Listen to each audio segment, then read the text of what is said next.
On my fourth deployment, I went through a pretty ugly divorce and I got custody of 3 children. And kind of my mindset shifter when I realized, hey, I don't have this figured out, realized that I can't do this. Like I found myself going to pills, going to the bottle because I couldn't contain with, the war that was going on inside my mind. I realized I was not what the world told me I was, this tier 1 operator, or what I thought I was. I was in truth a child. I wasn't a man at all. It was embarrassing. It was a hard pill to swallow, but I was shown the reality of what my life was. Found the Lord, found Christ, and that has just taken me on a whole new journey. And I saw, wow, if you can heal me from certain bondages and addictions, what else can you do?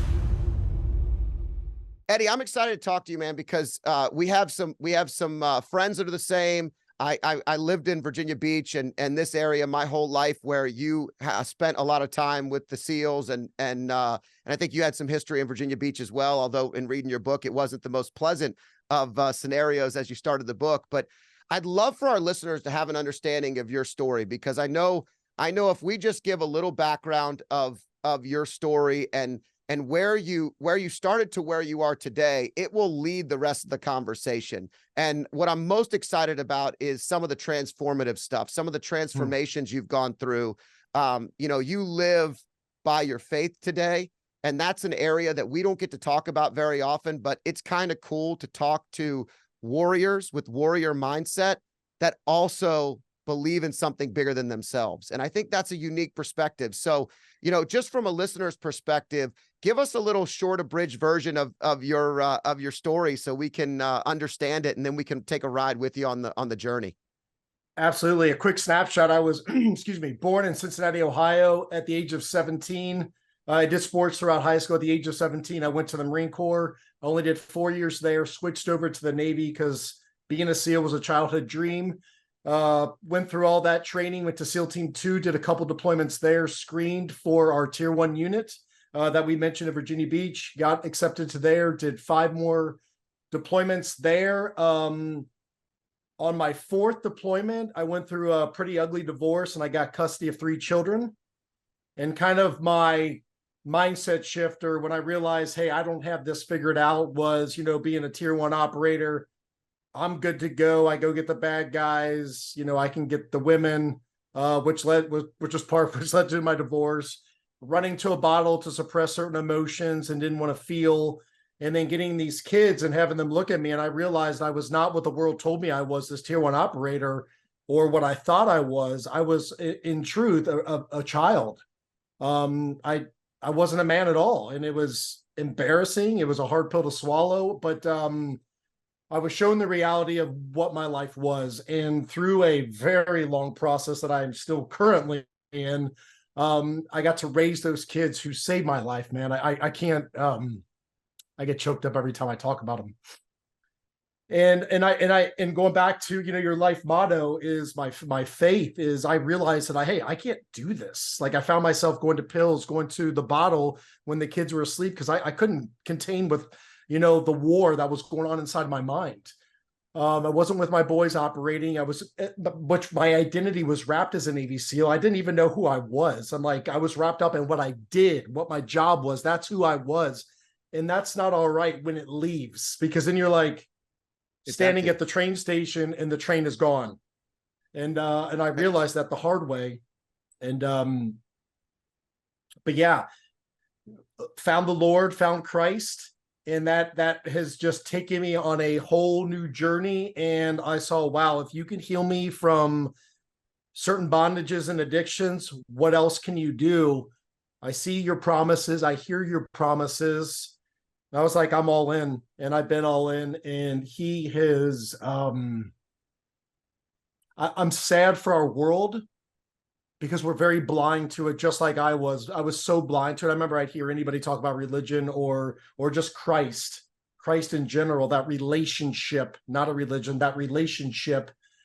And we're missing out on so much glory, man. We are like his glory, his blessings. We are just missing out because the world feeds us a bunch of sugar-coated crap, to be honest with you. Yeah, there's a lot of people that will turn off a podcast right when we start mentioning something like this. And so if you I find know. yourself getting so uncomfortable that you're turning this off, that's the uncomfortability we talk about with high performers, where you get in the cold plunge or you go out into extreme sauna or you do all these extreme things and you're super comfortable doing uncomfortable things, except when you talk about something that makes you slightly uncomfortable. And that is, it takes a true leader to talk about these types of things to help people understand.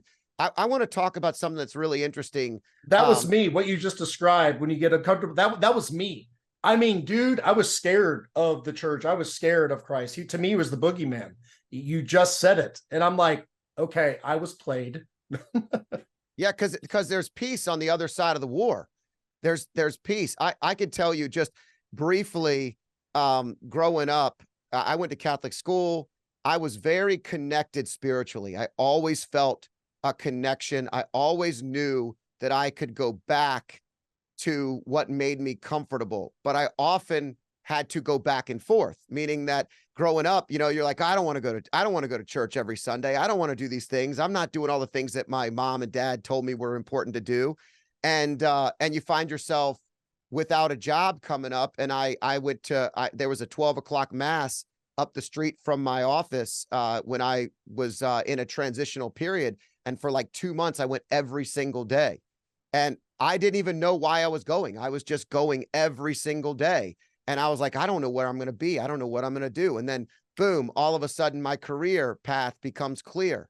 I move forward. You know, every time there was a challenge, I at least had the ability to lean back on faith and something bigger than myself and God. And that to me was a significant win. You mentioned something super important though. And you said, you know, I realized that I was taking care of these children, but I was a child. And I think this is a really good topic of conversation because Instagram, social media, right? All you see is for guys, especially all the smoking hot women someone can get, the cars they want to drive. And I have I have 2 teenage sons, you know, and they love the cars and they love the stuff. It's not something that they have or that we have or that we flaunt, but it is interesting, right? And it's a trap because all of that stuff just leaves you in that empty train station with no one else around wanting more stuff. Talk to me a little bit about that transformation and that thought process, because it is hard because you still want to go, you still see shiny objects, but it requires you to constantly recalibrate and think a little bit differently. Yeah, everyone wants the shiny objects. I mean, that's no thing. And people have to understand, and something that I need to tell myself every day I wake up is the world is empty. It's not going to give me, it's not going to fulfill me. When I'm laying in bed and I'm looking at my personal life behind the walls that the world doesn't see, the only person that's dealing with that and feeling those things is myself and the Lord, who knows all. And when you realize that no matter how much you buy, what you're wearing, what you're driving, you know, what people think of you, it doesn't matter. It really does not matter. And you know, the Bible talks about that. It's like humans are so good to judge on appearance, on the outside, but it's the heart that matters. Like, what are your intentions? Are you intentionally like, I want to help that person because they are in need? Or is it to be seen by others so you can be like, hey, look at me, check me out? What is your intentions? Because you're not hiding anything. And to be honest with you, and I was in this category for a while, and sometimes can still slip back. And I'm like, whoa, we're posers, we're frauds. We put on this image of what we want others to see us as, and it's not our true self because we're lost in our identity. A lot of us are lost in what we do, not who we are or who he says we are. And that's a problem. And that, dude, I was a Navy SEAL, Navy SEAL this, Navy SEAL that. Oh, he's a tier 1 Navy SEAL. And I was like, yep, sure am. But when it's pulled away from you in your face with reality and real life, taking care of children, I wasn't a Navy SEAL. I was a desk jockey, not even in the military. I'm like, I don't know what I am. I mean, it was embarrassing. Because we're nothing without the things that matter most to us. And 100%. Yeah. when you The think about, intangibles. when you think about your children, you know, you said I get choked up thinking about how they saved my life and how they put me in a different place. I mean, I could tell you right now, we just dropped off my youngest child up at a Major League Soccer academy to play soccer and to go to school and to live away. I don't care how successful I could be in a career or in anything I do. Nothing else matters to us but our two children and our family and God. And you rank. My son wrote all of his goals up on his board the other day, and I went into his room and I said, "Hey, where's your faith goals?" And he said, I don't have anything." I said, "I'm just going to draw a pyramid right here." And I drew a pyramid and I put it underneath all of his goals. And that pyramid on the bottom, the foundation, it says God. Then the next level says family. Then the next level says, you know, soccer or goals or whatever it is that he's working towards. And I was just like, remember, talent, anyone can be talented at something.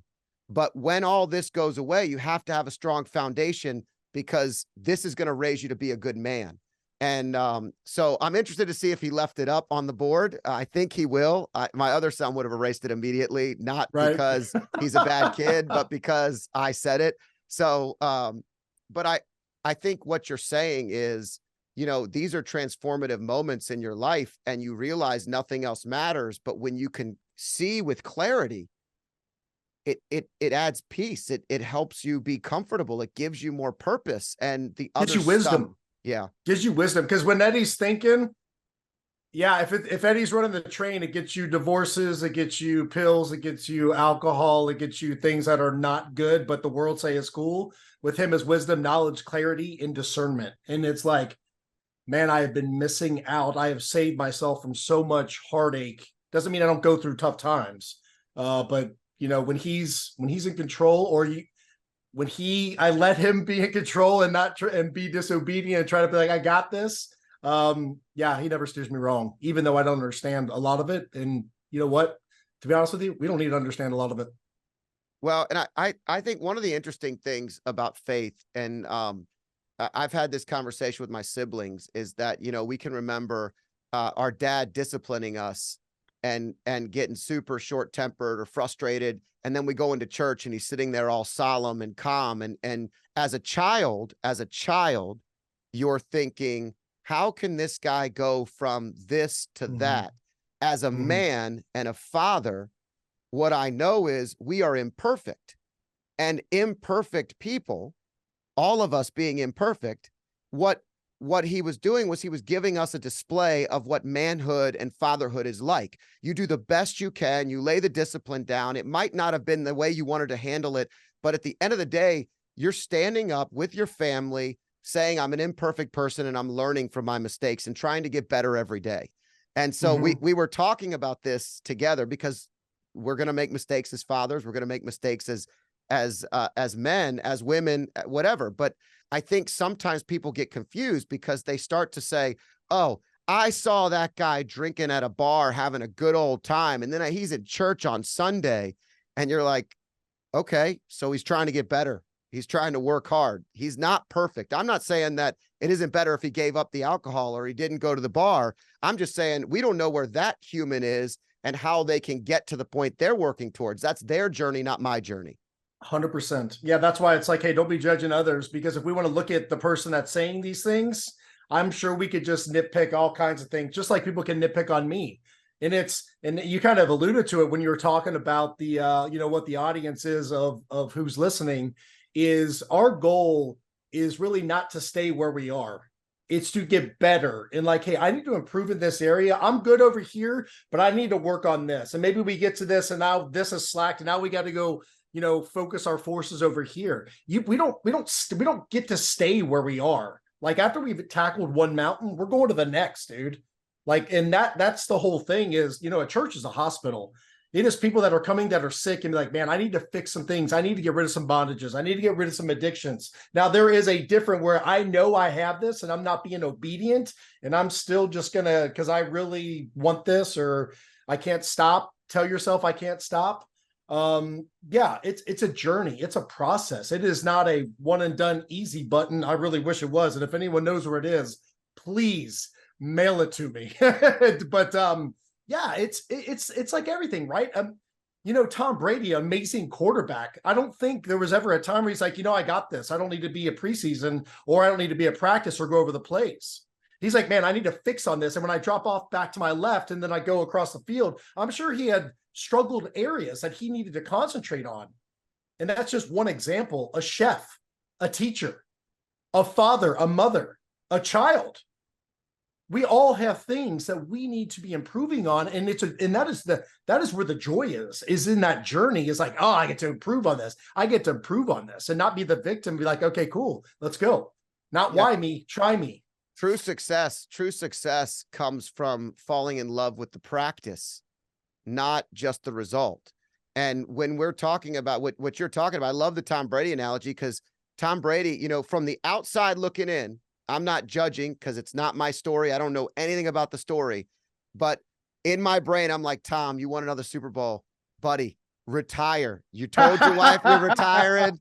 She laid the ultimatum. You have one of the most beautiful women as a wife. You've got great kids. Your family seems to be dynamically close, but that high performers they seek that next level.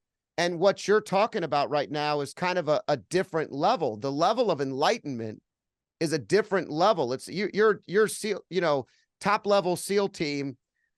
You were a breacher, right? Weren't you? Didn't you? So you're at the front lines of everything that you're doing. You obviously want to get better at everything you do, but to be able to see with clarity, to be able to have a little bit more peace, to be able to get to wisdom and enlightenment is just a different level. And so, I think when we're talking about these things, it's easy for us to judge Tom and say, hey, Tom should have Tom should have stayed back. We don't know. I mean, you just said it. It seems like he's got it together, and what happened with his family, unfortunately. That's the point. We just don't know what's going on in each other's lives. So therefore, zip it, right? Yeah, I know at 45 years old, I don't want to start dating again. So I can only imagine how awkward that was, and like having to deal with everybody else's baggage. Like, yeah, my wife and I started almost 21 years ago. We have grown with baggage together, and it's almost like our own stuff. So anything that we're still learning about is stuff from like our childhood. And, right. And it's an interesting dynamic, but Tom had to get back out there in the real world. And, at the end of the day, I think what you're explaining is something that's really powerful. You had a moment that was kind of prolific in your faith, right? You kind of felt someone telling you to move at a particular point in time. Can you walk our listeners through this? Because I feel like everybody doesn't get the tap on the shoulder that they're waiting, or they could be getting tapped on the shoulder and they're not listening or open to it. But you were at a point where you were obviously at a heightened level of sensitivity. Walk us through that moment. Yeah, it's funny. You started talking about it. I knew where you're going with it. My whole body just got chills, like everywhere. We were in Iraq, and we were doing an operation, and we just lost 2 of our guys about a week before. So we were on a suicide network, and they had suicide vest, and they had no problem blowing themselves up. If they thought the end was coming, they were taking as many dudes out of they were, and they were very, it's in my career was the first time I dealt with that so up close and personal, because it's like, all right, like a lot of tactics change. I can't go do what I want to do or what I'm trained to do, because, this could happen, and, we could blow up multiple guys. But so we lost 2 guys, and it was fun. We were talking about Tom Brady. It was actually when the Super Bowl, when the Pats were playing the Giants, and there was that insane the head catch. Yeah, I can still remember where I was watching it. I can remember that exact moment. Yep. Yeah. Insane. So we go out, and we're always a little hesitant where we do these things called a call out, as we would call them out instead of rushing in, because of this very problem with the house-borne IED, an explosive device that would take down the structure and all that is around it.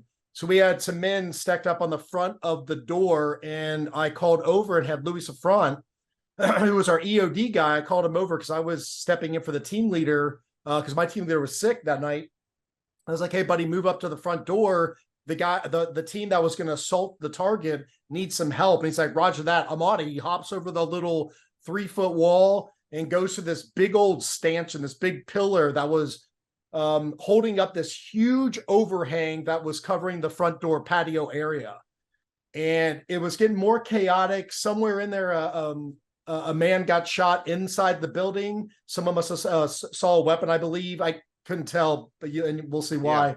So I went up to Louis and I was on his shoulder, and I was there to assist him to try to help because it was getting extremely chaotic. And I remember looking around and seeing all of us kind of bunched up. There was too many of us. And I'm always the guy, I have a problem of I need to go through this door first. I want to see the action. I don't want to miss anything. I don't want to be listening to the guy telling the story. I want to be the dude telling the story, right? Or a part of it. Right. And for the first time in my life, as my hand's on his shoulder, I literally feel smacked, leave, go back, because I just wrapped a 5-foot wall. And I'm like, and that has never happened to me. And it was like an audible leave. And I like perked up. I'm like, hey, brother, I'm going to go. There's too many of us up here. I'm going to go back behind the wall. And he's like, I got this. And he was covered on the door. He's like, I got this. And I was like, hey, man, I love you. And he goes, I love you too, bro. And I rolled out thinking nothing, just that was awkward. And soon as I wrapped that wall, the building explodes. All the guys that were stacked on the outside of this building were covered in debris and rubble. And that platform, but when I walked back up, I found out that platform kind of shifted over, and where Louis was standing and where I was just standing, I think it kind of caught his head and kind of took him down with the wall. And it wrecked him, man. I remember we crawled under this big platform, awning, this big cement. I mean, it was about a foot, 2 foot thick, grabbing his body, and it felt like jello. There was no bone structure. It was just pulverized. It was just, and at the time I was not a man of faith, and I didn't understand. And I mean, that is something I've thought about for years when I still wasn't a man of faith and not walking with the Lord, is why him? Why not me? And why me? And why not him? And these are questions that I had. And I couldn't explain that voice. And then when I found the Lord, it was revealed to me exactly what that was, hey, it was just, the Holy Spirit, like, hey, you need to pull out right now. I mean, I couldn't stay there if I tried. I mean, looking back to it, I'm like, it was so intense. And I was just so foreign with that ever happening to me. I didn't really know what it was. And I didn't chalk it up for weeks, months, probably, that it would be God. I never thought it was. And then, after digging in and praying and trying to seek more and more, which the Bible clearly tells us, like, call on me and I will reveal many hidden things to you, is he started revealing all kinds of stuff from ops. I was like, wow. So you are real. Clearly you are there at all times, no matter the situation, no matter how much of a little punk I'm being. He's there, man. And I saw these things. I was like, why do I deserve this? And it just goes right back to that cross.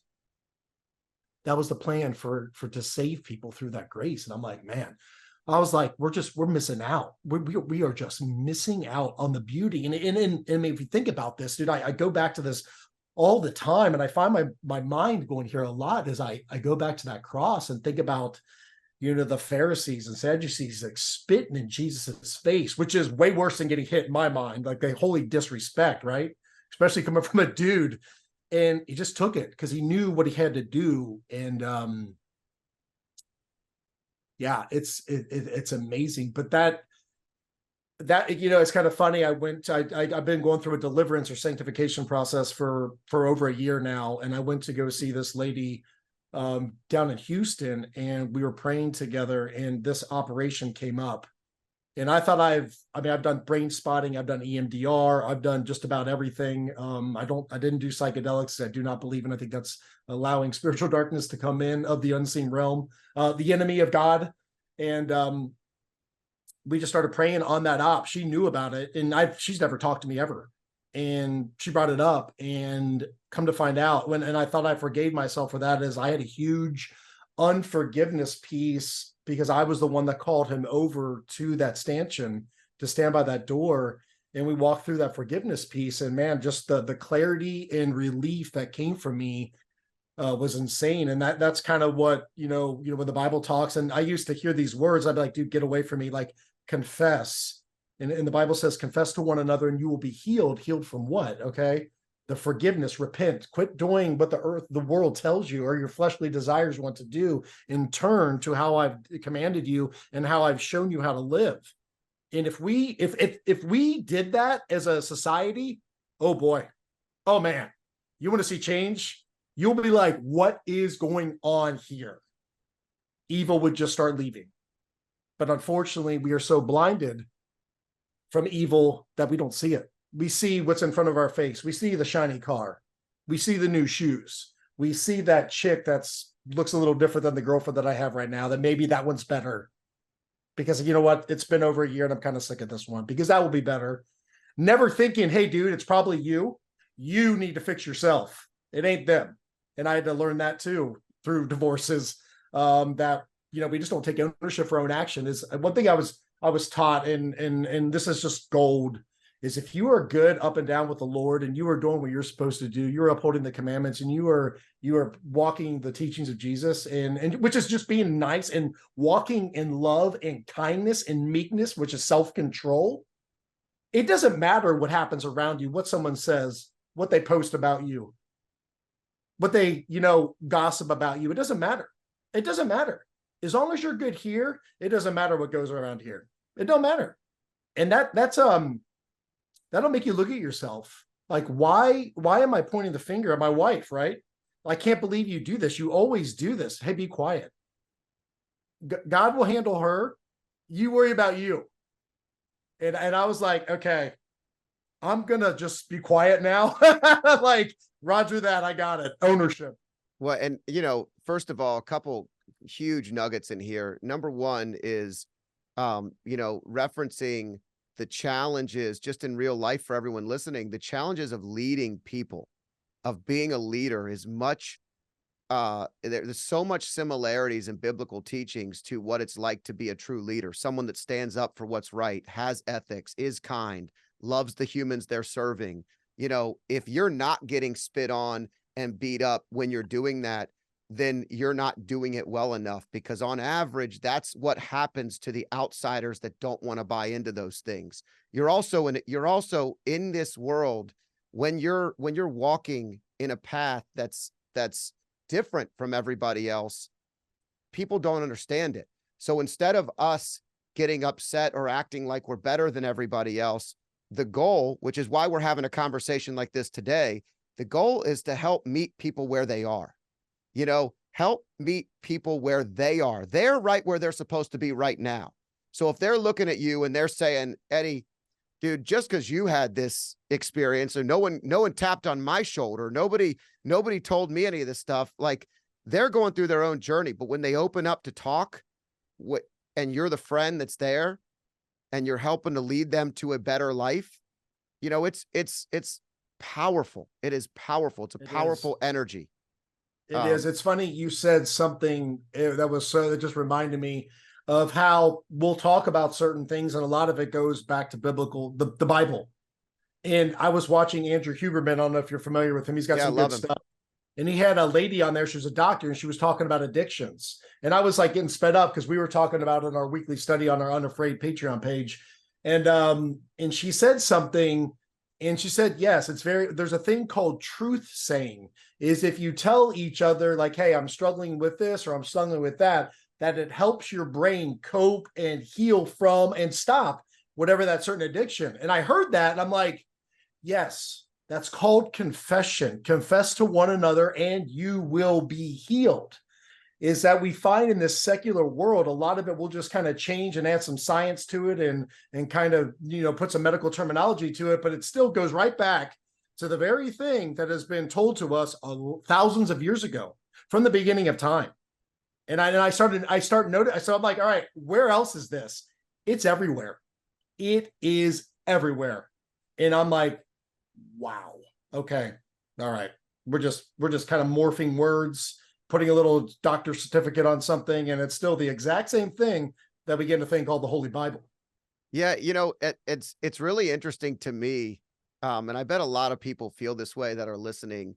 The when I was younger, it was I've always been connected. I've always known, I've felt that connection spiritually to God, and I've worked through over the years. I've stayed pretty connected, but not to the level that COVID for me was a big transformative moment, and it wasn't that I wasn't scared, I wasn't nervous, but it shut down the busyness of my life. And when you have everything shut down around you and busy goes away and you've lived busy your whole life, you are empty.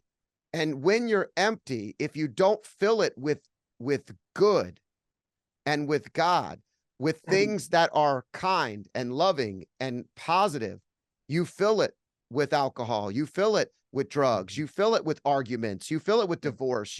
So for me, I woke up one morning and I think it was the first day that I actually had to shut down the company. We couldn't just not shut down the company, but shut down the operations inside the office, and we all worked from home. It was the first day I couldn't go meet my personal trainer in like 14 years. I wasn't going to meet him in the morning, and then I wasn't like my whole day was completely. I had like a 2-hour gap from when I woke up until when I had my first thing, and I was like, okay, what am I gonna do?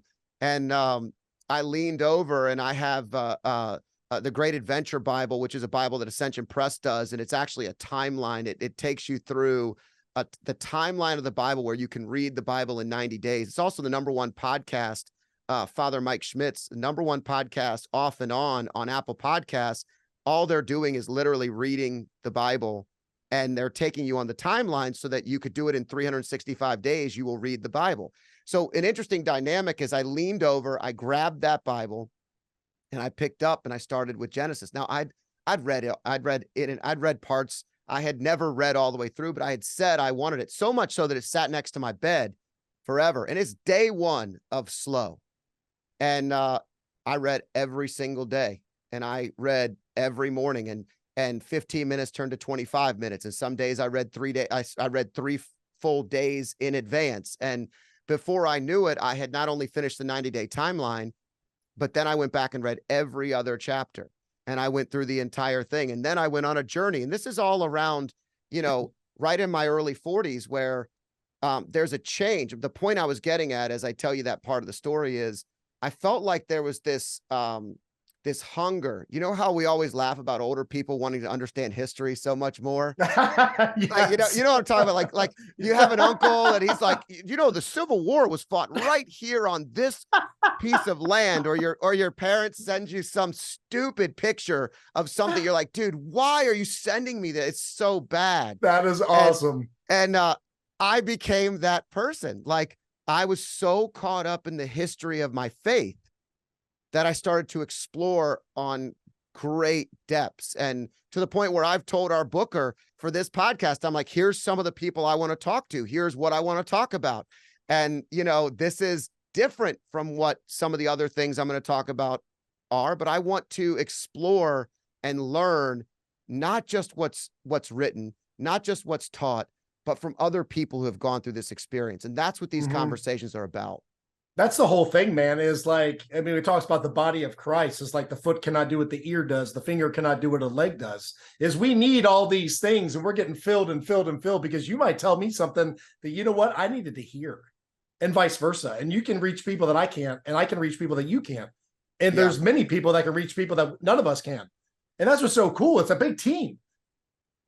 Instead of like, boom, boom, it's like, all right, dude, let's take this on. I mean, can you imagine if the government did that? Like, hey, these are the people that we were elected to support and take care of and to serve.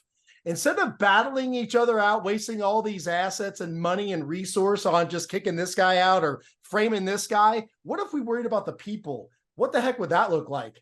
What a slogan that would be for anybody running that actually walked it out, not just talked it. That'd be amazing. You know what the challenge is that I've watched, I started out my career and in a political office. I worked with the Attorney General's office right out of college, and I was so turned off, not by Mm, who I worked for. I loved who I worked for.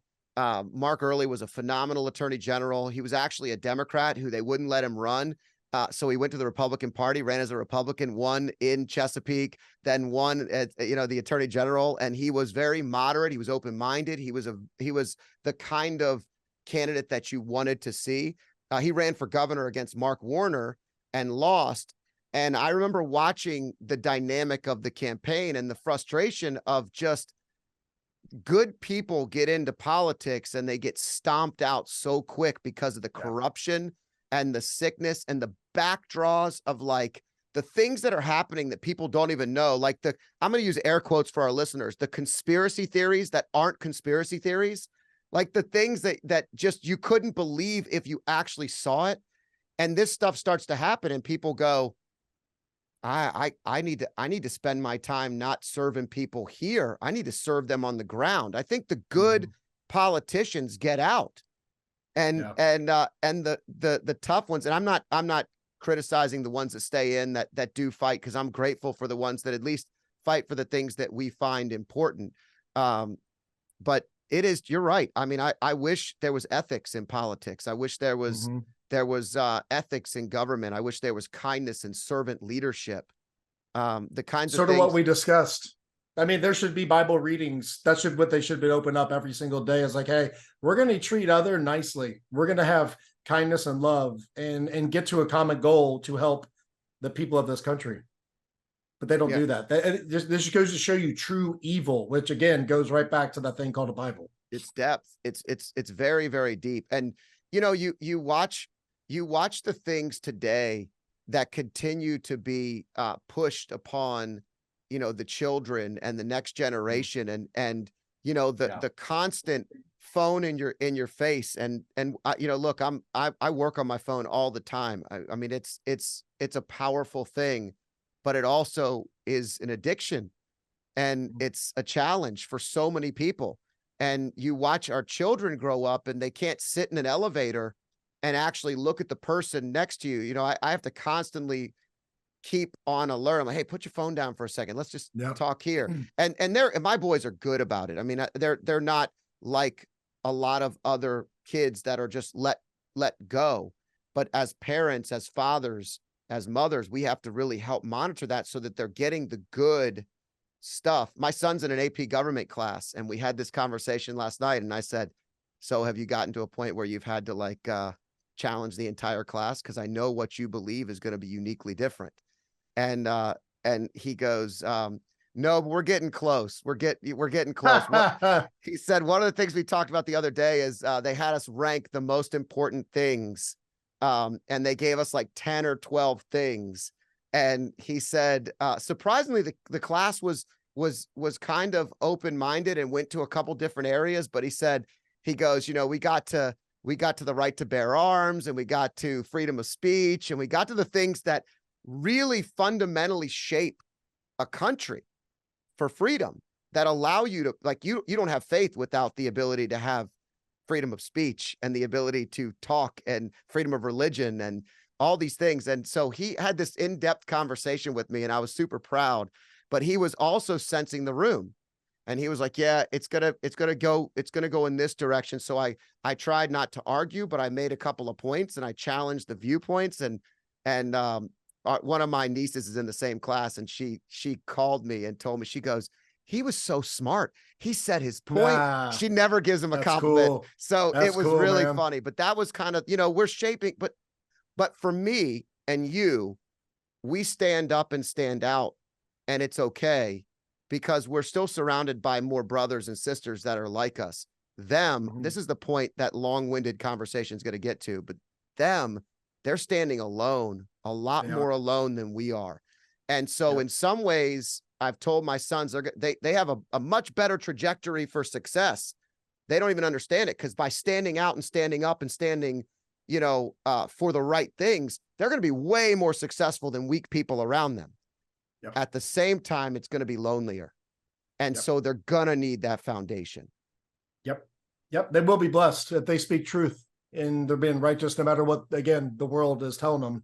You're 100% right. We go through that with our kids as well. It's like, hey, it doesn't matter. And unfortunately, that thing that everyone holds and carries in their pocket is influencing every single one of us. I mean, we are what we see and what we hear. We are those things, and society is so good to throw out so much junk. I was watching a show last night before when kids were getting their showers, and the show that came on after was this new, you've heard of American Horror Story?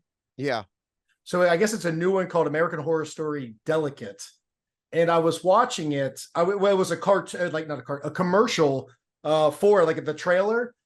And I was just watching it and I was like, oh my God, this is what we are putting out. I like almost had a, like, this is so demonic. It is the very things that we're talking about, and they are going to be capitalized on because we flock to it. We flock to the evilness, and people just put it out to make that money. They don't really realize exactly what that's opening them up to. Well, that's a great point. You know what happens is, for those that are listening, curiosity is what you have to teach the next generation. Be curious about everything. You don't have to be, you don't have to fight everything. You don't have to believe that everyone's out against you, but you got to be curious. And when you're sitting at a concert and everything about the concert becomes demonic and red and crazy, and people come out in devil costumes, and dude, if you think that's good for you and your kids, you've lost your mind. You are literally not curious enough. That is extremely important to pay attention to. But this is happening all over the place, and I've never been one for watching horror anything. I can't do it. I don't like it. I get uncomfortable. I don't understand the stupidity of how people walk into rooms they know are inhibited. He's right there. I can't grasp Do not go it. back into the house. I had some a childhood break-in, and some crazy stuff happened when I was super young, and you know what's considered childhood trauma, and I could never understand why people wanted to actually feel the fear and the pain and the crazy that it felt for me to go through that. Like, no, is the door locked? Can someone get in? What do we do? What is my steps? How do I combat this if this happens again? Like, the things that actually happen in horror movies, if you've never had anything like that happen, you're triggered to feel maybe a pleasurable thing. I don't know. I never felt pleasure when I watch horror, and having that exposed to our children is not something I get. I think is this the thing that Kim Kardashian's a part of now or something? Yes, I was like, it was ridiculous. I've seen some very traumatic things in my time. And I'm like, man, we are just, because our kids are watching that, and we wonder, it's so funny. We scratch our head and we're like, man, I can't believe our society. How are we going this way? Well, it's very simple. It's because God is going that way. We are moving away from God, and we are going closer to the enemy. Plain and simple. That, I mean, if we want to take the sugar off the cookie and be like, hey, here's what we got going on. That's what we got going on. It's very obvious. And we're so blind, man. We're so blind. You don't see it. Tell me about Unafraid. Tell me what the Unafraid brand. Tell me a little bit, and tell all of our listeners a little bit about Unafraid, because obviously the conversation we're having, it sounds ridiculous, by the way, that this is actually something that's edgy, but straight edge nowadays is a little bit different than what it was in the 70s and 80s. This is normal talk back then. Unafraid, it started with a t-shirt. So we have unafraidshop.com, and it's also on the website at eddiepenny.com. Is just started a t-shirt. Is just the word unafraid was just kind of jumping out at me. And, I did the trendy get a tattoo on my arm. That was where it started. And then it was a little before, I think it was Skillet had a song that came out called Lions. And one of they say is unafraid. And I'm like, man, yes, like that's it. That's everything. Like, I'm making a t-shirt. I don't know if I made the t-shirt before, or I can't remember the timeline of it all. I probably need that timeline book. But I started making a t-shirt, and I was like, man, we should sell these things. And then we started selling them. People were liking them. They're like, what does that mean? And then COVID comes out, and I heard a thing on the radio. and it was during Trump and Biden were running. And it said that 63% of Americans are afraid to discuss their political affiliation. 63%. And I'm like, why are we so afraid of things? What is wrong with you saying you believe this? Because our lifestyles, where we grow up, our influences, our wounds, our successes, our failures, they're all different. I love the Cincinnati Bengals. It wasn't because I was raised in Sacramento, California. It's because I was raised in Cincinnati, Ohio. And my dad loved it. And there was orange and black all the time on every Sunday. So naturally, I like it. Does that mean they're the best football team? Of course it does. No, no, it doesn't. But that's like who I'm for. Yeah. And that's okay. And someone might like the Chicago Bears because they're from Chicago, or they love Grizzly Bears. I don't know. Why are we so afraid? Why are we so afraid to, apply for that next level of job? Why are we so afraid to move from one industry to another because our passion's really over here? We're afraid of this thing called failure. And that failure is not final. We're afraid for growth because we're afraid to fall on our face. And dude, to be honest with you, we need those failures for growth. It's necessary. Like, we have got to have it. I promise you, when I went to try to raise my children, I was failing nonstop. I can't tell you how many times I failed trying to do my daughter's hair. Very frustrating, extremely frustrating. But those failures make us who we are. We need it, and we shouldn't be afraid of it. Now fear's natural. Maybe we get that fight or flight. Like, okay, I don't want to go next. I don't want to go fight 6 guys with baseball bats. I'm bailing, bro. I'm out of here. But it should not stop us from leveling up or doing something or preventing us to do what we really want to do. That fear consumes us, and that fear is not of the Lord.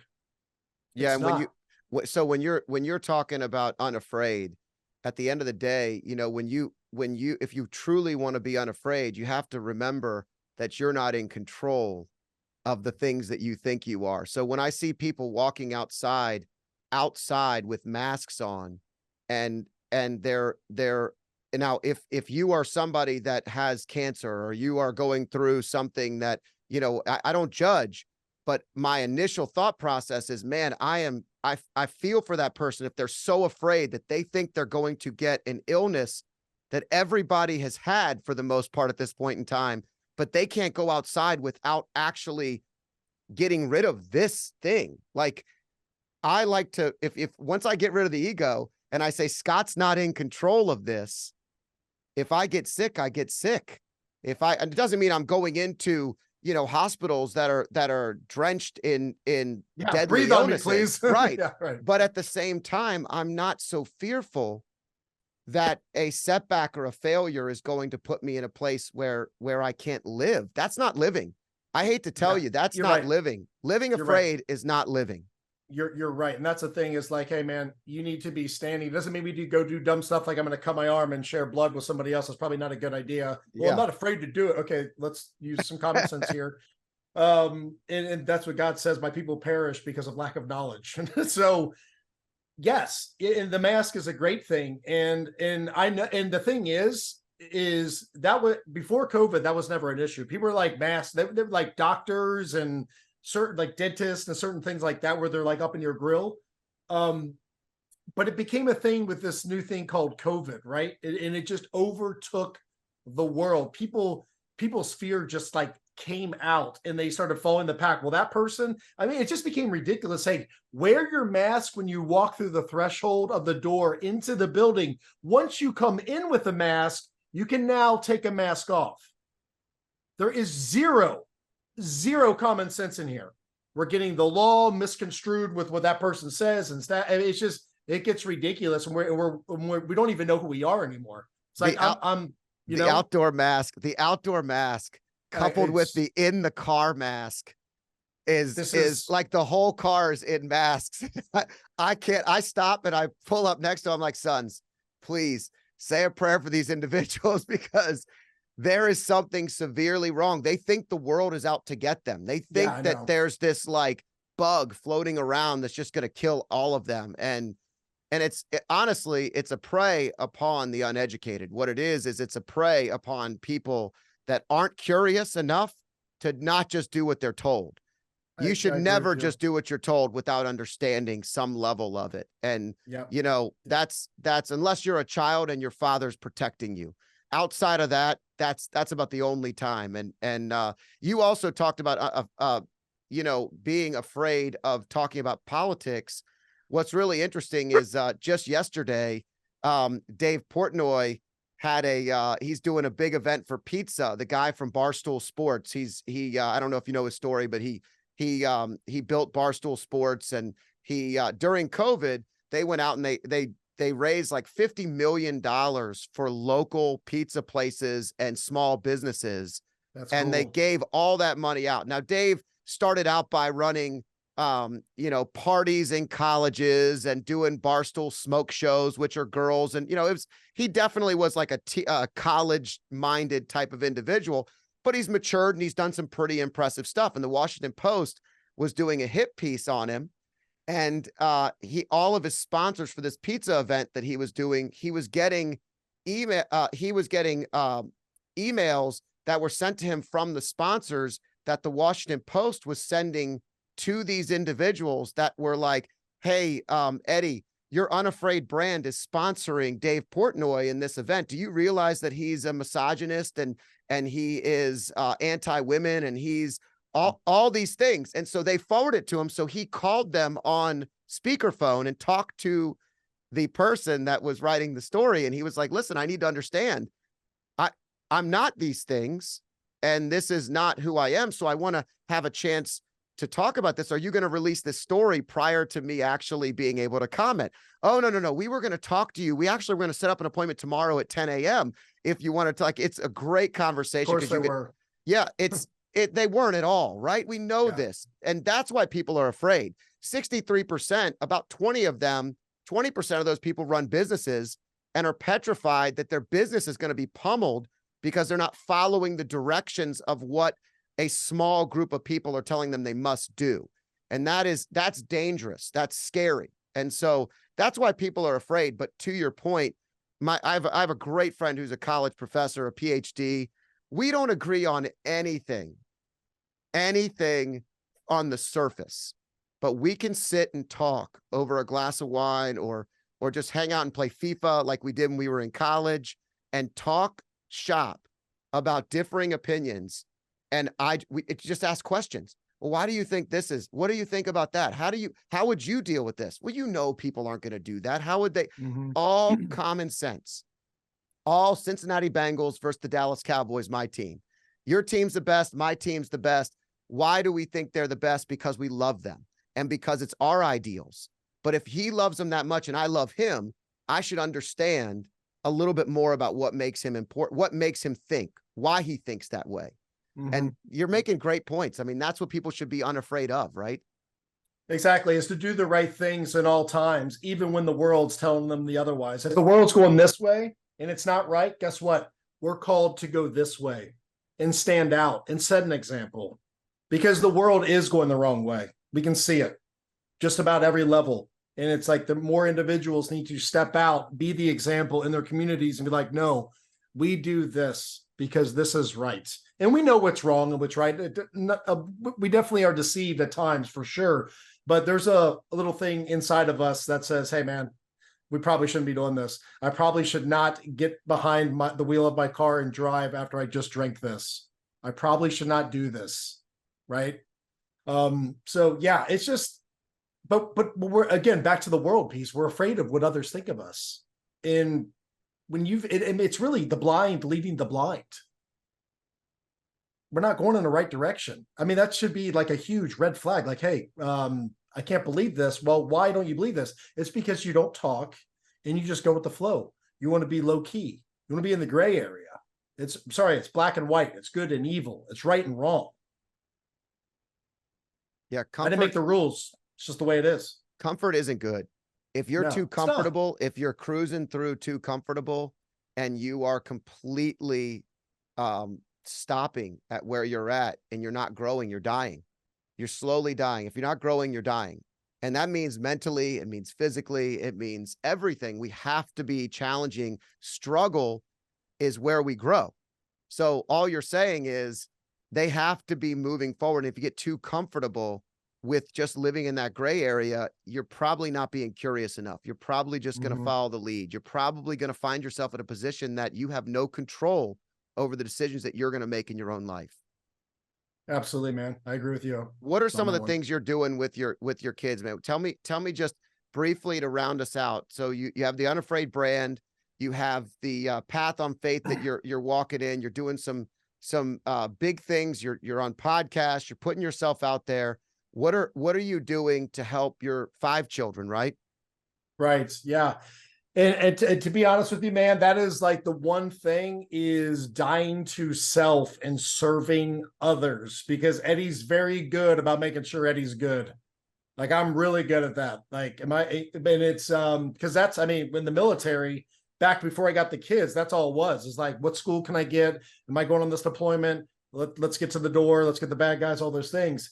But just, reframing my mind of serving them, and getting in their business, doing the things that they like to do, and putting them right under God, is as long as I'm good with God and I'm putting my family, starting with my spouse, making sure that we're good, addressing her needs. What can I do for you?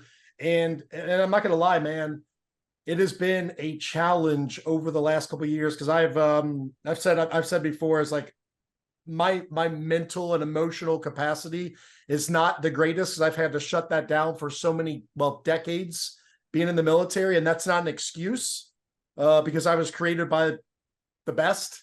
But it's just been something, we were talking earlier, like, hey, if I'm good over here, but I'm not good over here, I need to address some forces over here. So my forces have been addressed on my family, and making that better with my wife, and being the husband and father that he's created me to be. And, until you really realize your identity in that piece, you're kind of just running around the mountain, trapped in the wilderness, wondering what the heck you're doing. But so I started seeing light on that one about a year ago. So, there's been some major changes, but really that's my focus, is my wife and kids, but also spreading his word the way that he deems necessary. And I believe we do that through our theunafraidshop.com. It's just because all the stuff is accountability. Like, I've got like all in, like, okay, it's a reminder. If I'm being a little punk, like, hey dude, you're all in. You say you're all in, you preach you're all in. So are you all in? And I'm like, and my daughters will walk down the stairs wearing an Unafraid shirt. And I'm like, that's right, I need to be unafraid. I'm like, and then we have a conversation about some kind of leadership building, or being a good person, serving others. And it just starts these conversations talking about things that we should be concentrating on, not a cool video that's on Instagram. Yeah. And I think that's what it's all about, man. And then, it's all serving out another. It's funny. You explained your life to me, your love, the impact, your faith, and your energy. And you said love. And that's been a very difficult thing, because I'm used to, shooting people in the head. So there's not a lot I love to do it. Right. But that's not what we're called to do. That doesn't mean that war's bad and there's not going to be evil out there. That's not what I'm saying at all. But what I'm talking about back here with my wife and with my children and with those that are surrounding us in our community, is, if no matter, because we have bad days. I mean, we have bad days, right? I have bad days. If we have bad days, or someone has bad days, and we are showing love and kindness and meekness and serving others, even when they're treating us like poo, you can't beat that. You can't fight that love. And when I realize that, or still realizing, grasping exactly what that means, that like we call it agape love. Yeah. Right. That's powerful, man. And that's what Jesus showed us, is that agape love, dude. And it is so, so powerful, because Jesus came down to die, to destroy the works of the devil. That's why he came here. Love is the number one weapon that takes him out. He wants enemy, wants strife, wants hate, wants divide.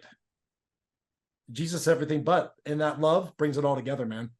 Yeah, that's what I'm focusing on. It's fun. It's fundamental, right? I mean, it's what's interesting is that I'm going to bring us full circle to finish up the conversation, but we talked about confess, and in the life model with the high performance life, when I go through, and I've used this my whole life, and it's something that I lay out and brain dump in each of those categories. So I take love and I write everything that's on my brain about everybody that I love, the who's in my life, where I'm spending time, where I'm not spending time, what I'm doing wrong, like just positive, negative, anything, but what's on my brain. Then I go into impact. Am I making the impact I want? What's on my brain about work? What's bogging me down? What's got me completely confused or overwhelmed? Faith. I wrote down that I wanted to read the Bible for probably like 8 years. I was like, hey, I want to read through the whole Bible. I want to go to church more often. I wrote all these goals down, as well as things I was challenged with. And then under health, under energy, it's a healthy mind, body, and spirit. What are the things I'm trying to do to grow? What are the things I need to do for my health? What is my diet like? And I brain dump and confess all that's on my brain. I put truth on a piece of paper, a big one, by the way. Some of it you probably do not like. No, I don't like any of it, but I'm honest, man. Well, that's then I circle the things that are most important and I work towards them. And that awesome. Has been a strategy I've used for years that we now teach. But the main objective, it goes back to everything you're talking about, which is confess truth. At the end of the day, when you're laying on your deathbed, I've said this on this show before, I've given 4 eulogies. And for all 4 of my grandparents, I've had the honor of standing in front of a church and delivering and honoring them in a way that was powerful. And never did I talk about what they did for a living. Very rarely. I talked about who they loved, how they loved, and what they meant to everybody in the room. 4 times, 4 different people, 4 different kinds of humans, 4 different lives. And at the end of the day, it doesn't matter. It doesn't matter because that's what matters most, that right. Love. So we just did a video a couple months ago, and it's a very kind of somber video. And I was like, if you died tonight, you didn't wake up tomorrow, what would your friends say about you? What would your family say about you? What attributes do you have that they're going to remember?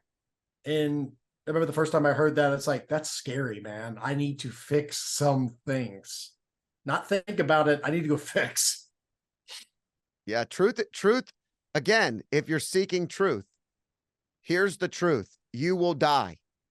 And when you do, they say, in life, you die twice. You die the first time when your body leaves this earth, and you die a second time when your name is mentioned for the last time. And so if you live a good life and you do great things, you have that ability to make a difference on generations in front of you. Generations. Absolutely. And that's an impact. That's a larger impact. That's something much bigger than us. And so, but it starts with us realizing we won't be here forever. And I don't think I have to tell a breacher with the Navy SEALs and someone who's been on multiple missions about the understanding of life and death, but it's just good for our listeners to be able to understand that these are some really deep subject matters. But man, wisdom and knowledge and enlightenment are right around the corner if you just open up to it. So Eddie, tell everybody how they find you, so that our listeners, this has been a great conversation. I've really enjoyed conversation, man. I could talk for hours about this, and maybe we'll do it another time. And but at the end of the day, man, I love the mission. I love your message. I want our listeners to find you. What do they do? How do they find you? How do they buy your gear? Well, we got, Unafraid, the book, Staring Down Terror as a Navy SEAL and Single Dad, and that's on Audible, which I narrate. I highly recommend that one because it's pretty emotional from what I gather from listeners. And then it's on Amazon in every version. Then you got eddiepenny.com is kind of where you can find all our media and stuff like that. And then we got the Unafraid podcast, where I kind of I've got encouragement videos to talk about certain the things that we've talked about. Just what I'm being led to do, man. And then unafraidshop.com is all the gear. And, it's pretty good, hold you accountable. I dig it. Obviously, that's all I wear. I'll make my own gear to wear. You guys need to make one that's backwards, so that you can only see it when you look in the mirror. That's That's A good badass. idea. That's a good one. I want to do the one where you can hold it up, like you hold up your shirt and then read it, like it's upside down. That's a for good. athletes, I like that. like for athletes, like the drop cut, and then you have the athlete where they can wear it, and they're like when they score a goal, like an undershirt. When they score a goal or something, they can flip Lift it the up. shirt up. Unafraid. That's bad. That's all right. awesome. So we're making t-shirts this week. All right, I love it, dude. Get on bro. it, Eddie Penney, warrior, not just in this life, but for the next. Thank you so much for being a guest today, and I'm very grateful for the time. Thank you, sir. I appreciate you having me on. I hope you enjoyed this podcast. If you liked it, there's more where this one came from. Click here and enjoy some more.